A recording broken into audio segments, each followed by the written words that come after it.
Hi folks, I'm Spencer, and on today's episode of Cult Mania we're looking at some really weird animation out of Japan with the weird and wonderful world of Ujicha.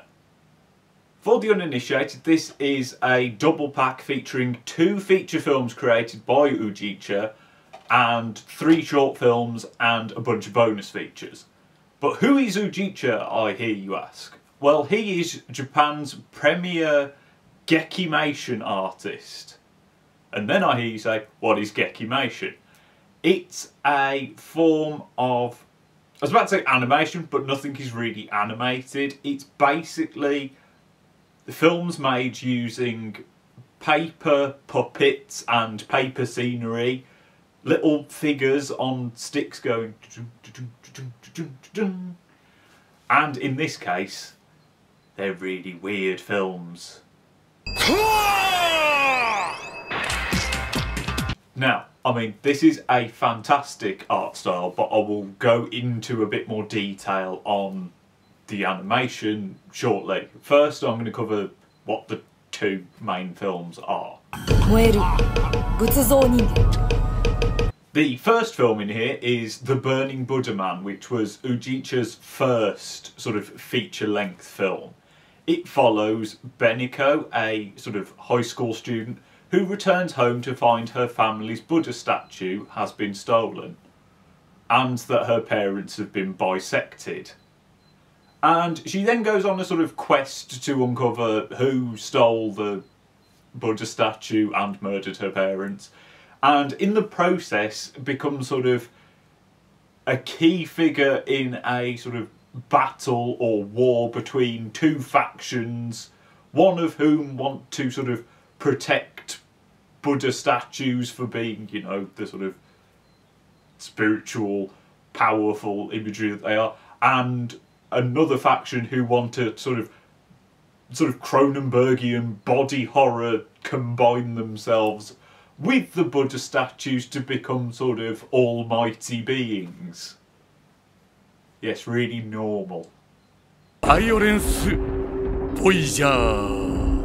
Violence Voyager is the second film in the box. This was Ujicha's second film. It came out in 2018, 5 years after the release of The Burning Buddha Man. I think that is genuinely how long these films take to make.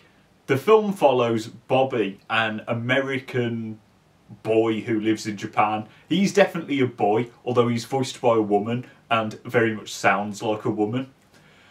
He and his friend Akun decide that they're going to travel to the neighbouring village to see their bestie mate, and to do that they've got to go like round a mountain, and on the way they stumble across Violence Voyager, a strange sort of a bit shit theme park, and they're like, actually, do you know what, our friend can wait, we found a theme park, let's go there. Apart from, obviously, I mean, you know, theme park, that sounds fun. It's abandoned, nothing bad's going to happen here. Of course, like, very bad things happen, and we once again sort of step into strange, violent body horror. With paper puppets! Open!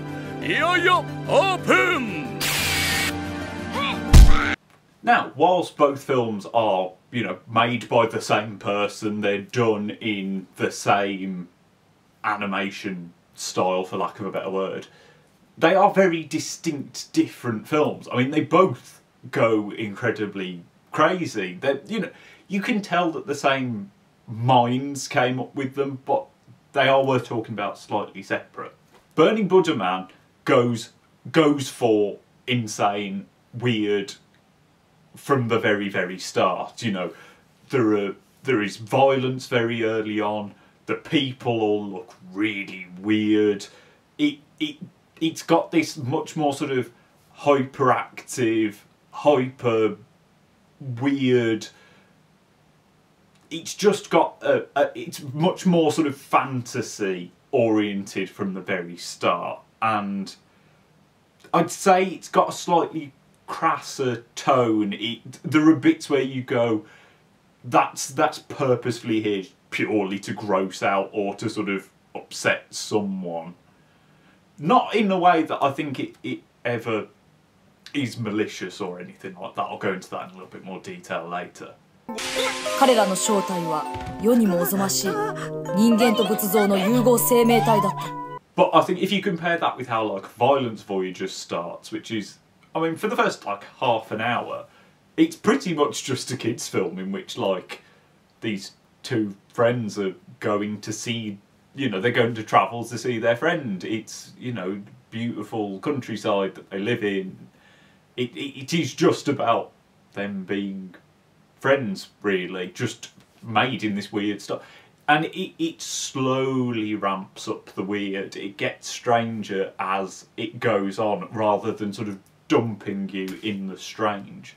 You could almost imagine it being made in another style. You could almost see it as another animated film. It just happens to be. Whereas I think, you know, Burning Buddha Man is so... it wouldn't work in anything other than Gekimation.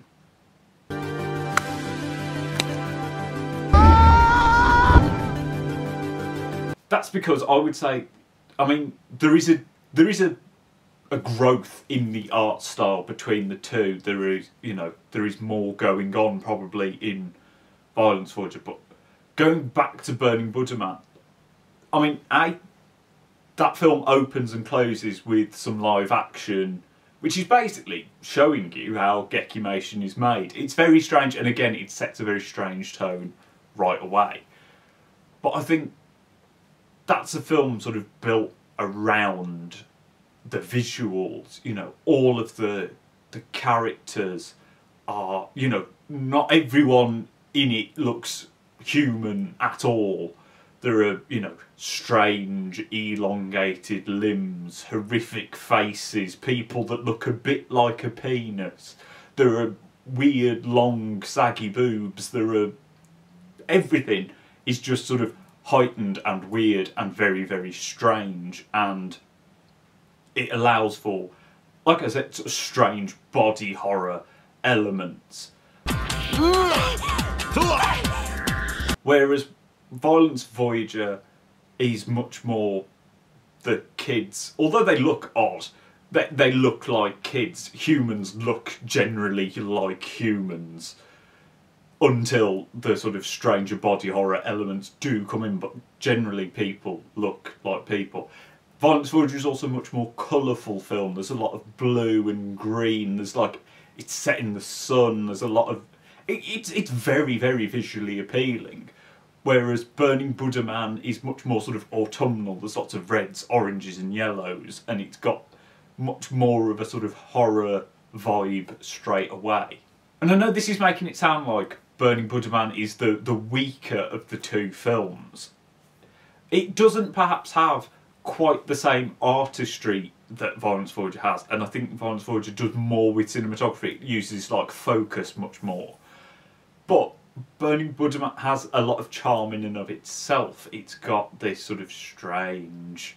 just everything about how it looks is really fascinating, and it has, I mean, the facial expressions people pull are just wonderful. The amount of people who are like boss-eyed in it when you cut to them, it's just... there are loads of faces where people will be like... and it'll be like frozen there on the screen for a while, and you're like, this is just weird. I love it. Now, it's very important actually that every character has a very distinct look, and to go along with that they have very, very distinct voice acting. Every character has to sort of by default have a very odd, heightened way of speaking, because the puppets are drawings.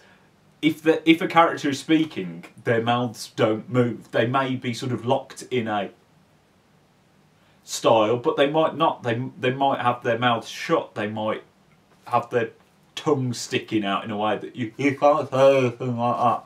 You know, so the voices have to be distinct for you to know who's talking when you're looking at multiple faces.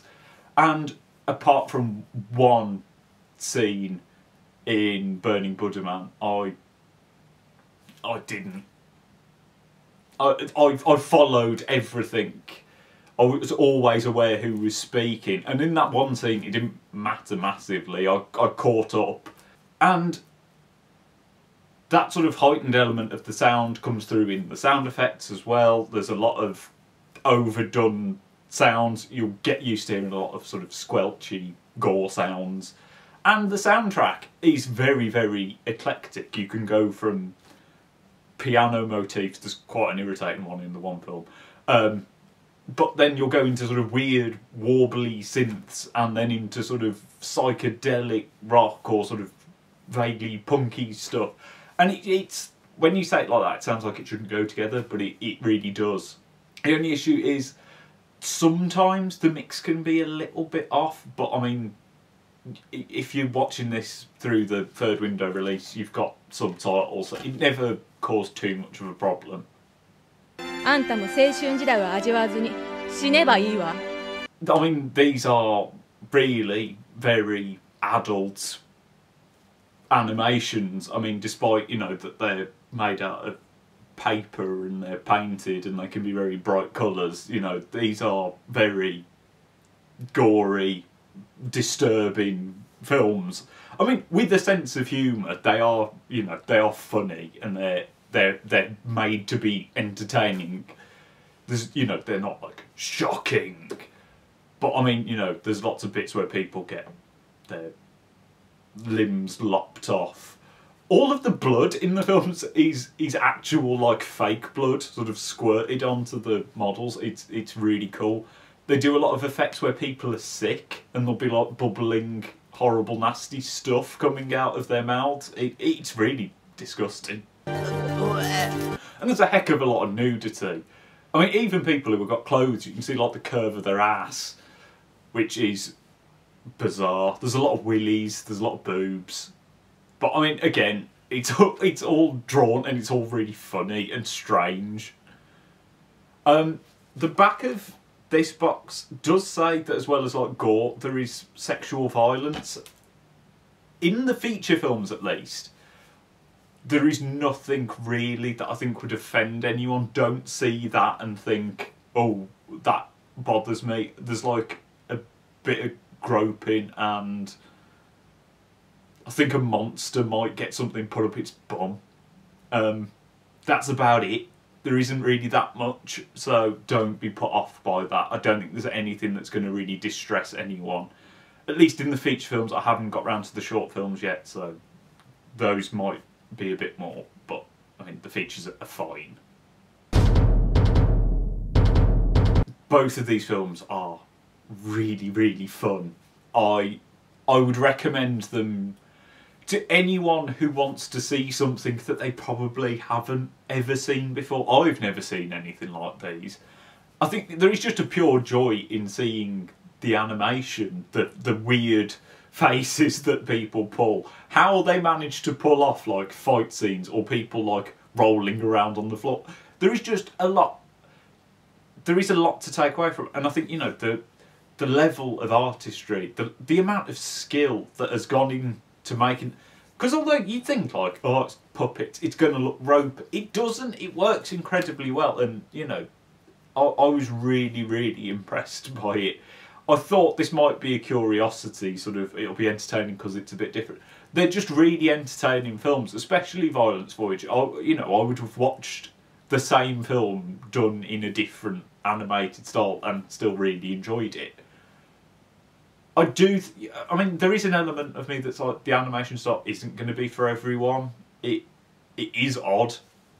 And I think, perhaps, you know, the mouth's not moving, the stilted nature of it might get on some people's nerves. And the sense of humour isn't going to appeal to everyone. But, you know, anime doesn't appeal to everyone. Stop motion doesn't appeal to everyone. You know, it's the same sort of thing, really.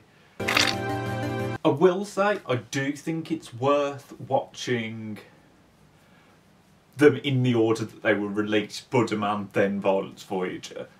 Because, A, you will see the level of, you know, the skill level go up and see them do newer, better things. But I think as well, I mean, I keep saying this, like, Burning Buddha is a worse film than Violence Voyager. I wouldn't say it is. I just think, you know, it's like anything. You can see that the skill has just gotten better.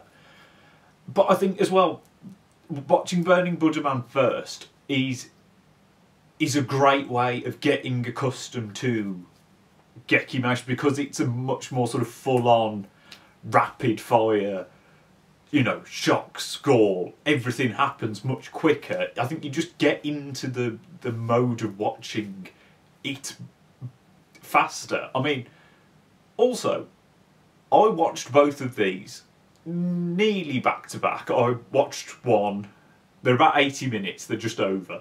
I watched one, did some work, then watched the other. So I watched both of them in a space of sort of 5 hours. And they're really good, and I didn't get bored watching them back to back. I think that is the point that sort of says they're more than just a gimmick. They're really good films that I could watch them together and be fully invested in both, really enjoy them. So if you are interested in just out there movie making, they are well worth your time. I'm really, I mean, hats off to Third Window for finding these and going, yes, we're going to make a big deal out of putting them out, because they are fantastic and they do deserve to be seen. I'm very excited that there is another Ujicha film on the way, and I'm sure it's probably like 3 years out because it'll take forever, but I'm really excited to see what he does next. And I think, you know, I would happily watch more Gekimation. So you know, I would. This is a definite recommend if you are in the mood for something that bit different. But that is just my opinion. Does Gekimation interest you? Are you thinking about picking up the weird and wonderful world of Ujicha? Let me know down in the comments. Like and subscribe so you don't miss any more videos. And I shall see you next time.